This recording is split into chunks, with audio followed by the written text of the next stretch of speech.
La ecuación de Laplace gobierna el potencial eléctrico en regiones donde no hay carga, donde vamos a decir que ρ era igual a 0. Hemos visto que para un conjunto de condiciones de borde determinado, las soluciones a la ecuación de Laplace son únicas. Habíamos visto el primer teorema de unicidad y también el segundo teorema de unicidad. El primero estaba relacionado con el segundo, aunque el primero era el que nos importaba más porque ahí estaban los potenciales, acá aparecía el campo eléctrico, pero ambos estaban relacionados. Este hecho de que haya una unicidad en la ecuación de Laplace resultó en el método de imágenes, donde un problema complejo podía ser resuelto inventando un problema simple pero que tenga las mismas condiciones de borde. Al tener un problema complejo y otro más simple, las mismas condiciones de borde, por unicidad podíamos atacar cualquiera de los dos problemas y obtener la misma solución. Y siempre convenía atacar el problema más sencillo. Sin embargo, el método de imágenes va a funcionar en algunos casos especiales. En el caso más general, vamos a necesitar una forma de resolver la ecuación de Laplace directamente. Un método que también se utiliza en mecánica cuántica, cuando uno trata de resolver la ecuación de Schrödinger, es el de separación de variables. En general, el potencial es una función que puede depender de tres variables, x y z, y entonces vamos a tratar de buscar una solución a la ecuación de Laplace para un b que sea especial. Vamos a asumir que b es el producto de tres funciones y que cada función depende de una sola coordenada.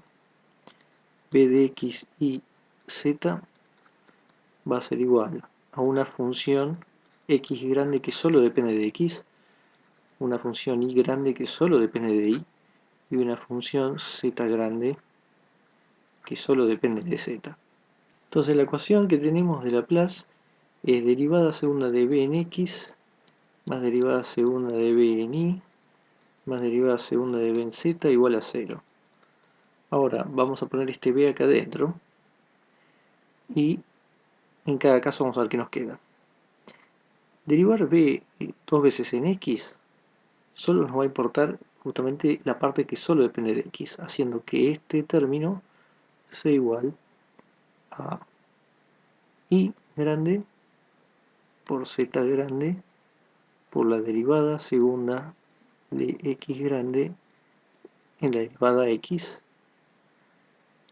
Y en el segundo término, vamos a borrar esto así no se confunde, pero en el segundo término, ahora quien queda afuera es x y z, como si fueran constantes.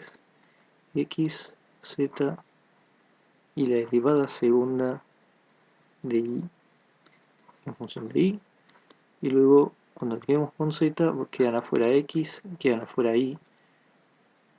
Y tenemos la derivada segunda de z en función de z. Acá faltó los dos y esto es igual a 0.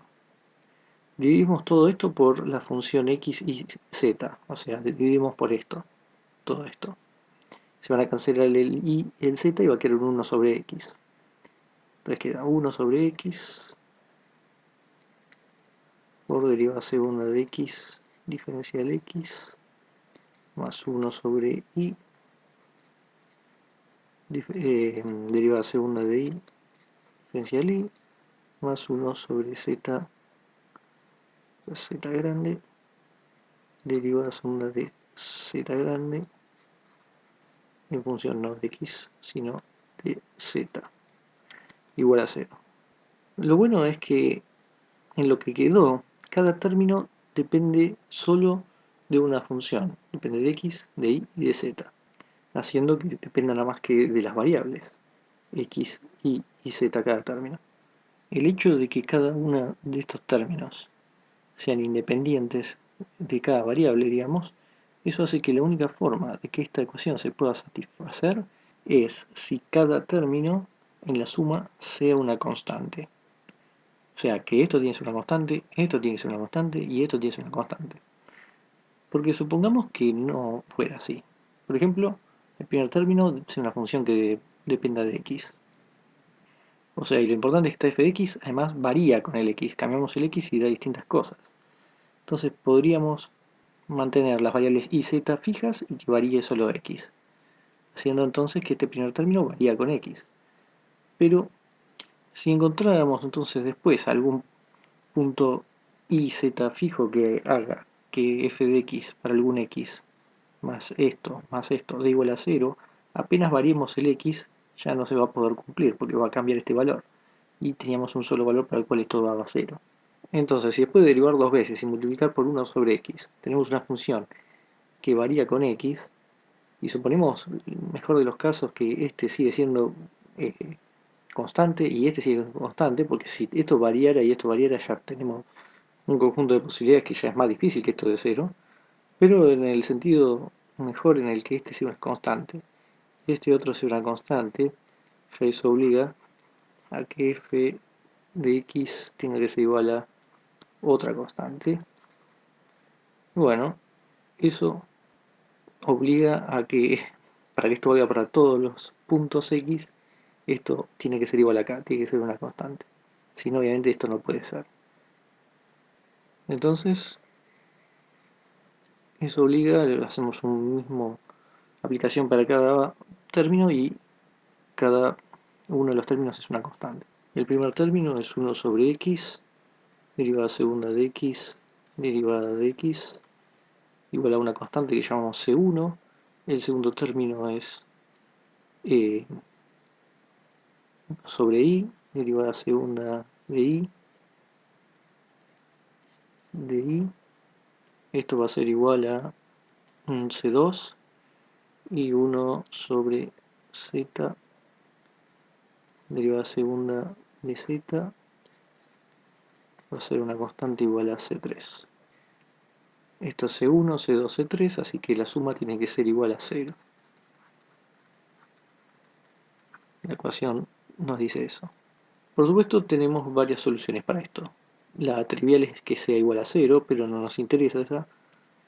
Luego tenemos una dependencia de que si, por ejemplo, C1 es positivo, entonces C1 va a ser igual a K cuadrado.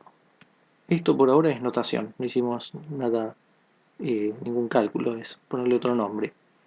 Tomemos entonces esta ecuación, donde lo que hacemos es pasar el 1 sobre x para el otro lado, haciendo de que x por lo que llamamos ahora c1 es k cuadrado. X por k cuadrado.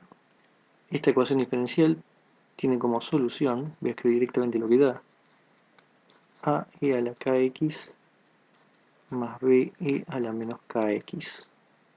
Si uno la deriva dos veces, puede ver que acá va a bajar un k y después otro k más, haciendo que k cuadrado a e a la kx. Acá bajo un menos k y luego baja otro menos k y queda más k cuadrado e a la menos kx. O sea, es esto multiplicado por k cuadrado, así que vale esta ecuación. Pero es importante decir que esto fue para C1 positivo. En la situación en que C1 sea negativo cambia un poco la solución. Vamos acá a tomar a C1 como menos k cuadrado. Y la solución que queda es, vamos a llamar constante D, seno de kx más e coseno de kx. Por supuesto, a, b, d, e son constantes a determinar. Y podemos ver cómo el signo de la constante hace de que sea algo que tenga dos exponenciales, una que explota y la otra que, por lo menos cuando tiende a más infinito, este tiende a más infinito y este tiende a cero. Pero acá pasó de ser algo que tiene un comportamiento distinto a algo que es comportamiento parecido en cuanto a que es oscilatorio. Por supuesto, las mismas situaciones vamos a tener tanto para C2 y C3 porque la forma que tiene la ecuación diferencial es la misma. Entonces hay que considerar esto como general para los tres casos. Entonces esto queda como la base y la forma que van a tener las soluciones siempre que hayamos pedido un potencial que sea multiplicación de tres funciones que cada una depende de una variable. Ya tenemos entonces la característica que va a tener las soluciones de este tipo.